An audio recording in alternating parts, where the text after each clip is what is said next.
Friends, அழகே அழகுல பார்த்தீங்கன்னா, மதியோட அப்பா, அம்மா வந்துட்டு மதிக்கிட்ட பேசினிருக்காங்க. "ஏன் மதி இப்படியெல்லாம் பண்ற?" அப்படின்னு சொல்லிட்டு. அப்ப மதி பார்த்தீங்கன்னா, "அவங்க தான் என் மேல கம்ப்ளைண்ட் பண்றாங்கன்னா, நீங்க வந்துடுவீங்களா?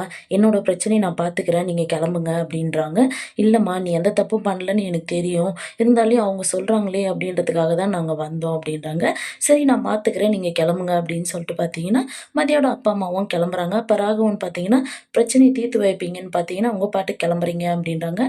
"அப்பா, நான் பார்த்துக்கிறேன். நீங்க கிளம்புங்க." அப்படின்றாங்க. அப்ப சுரேஷ் பார்த்தீங்கன்னா, "எதுக்கு அப்பா அங்க பேசினே இருக்காங்க. நீங்க கிளம்புங்கன்னு சொல்றீங்க." அப்படின்றாங்க. "தப்பு நான் தானே பண்ணேன். நான் பதில் சொல்றேன். அவங்க போட்டு விடுங்க."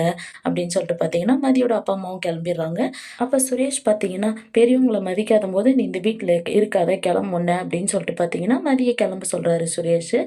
அப்ப மதி பார்த்தீங்கன்னா, "நான் எந்த தப்பும் பண்ணல. நான் எந்த தப்பும் பண்ணலன்னு சொல்லிட்டு நிரூபிச்சுட்டு நான் கிளம்புறேன்." அப்படின்னு சொல்றாங்க. அப்ப ராஜலட்சுமி கேட்குறாங்க, "உண்மைய சொல்லுங்க." அப்படின்னு சொல்லிட்டு. "நீ சொன்னத தான் நான் சொன்னேன்." அப்படின்னு சொல்லிட்டு பார்த்தீங்கன்னா, ராஜலட்சுமி சொல்றாங்க. மதி பார்த்தீங்கன்னா, கொஞ்ச நேரம் கழிச்சு கன்னத்துல ஓங்கி அரைஞ்சிடுறாங்க. அப்ப சுரேஷ் பார்த்தீங்கன்னா, "ஏய், என்ன என் முன்னாடியே எங்க அம்மாவ அடிக்கிற?" அப்படின்றாங்க. "கொஞ்ச நேரம் அமைதியா இருங்க." அப்படின்றாங்க. "சொல்லுங்க, நடந்த விஷயத்த மட்டும் நீங்க இப்ப சொல்லலன்னா, நான் போலீஸ் ஸ்டேஷன்ல போய் கம்ப்ளைண்ட் குடுத்துருவேன். வரதட்சணை கொடும பண்றாங்கன்னு சொல்லிட்டு." அப்படின்றாங்க.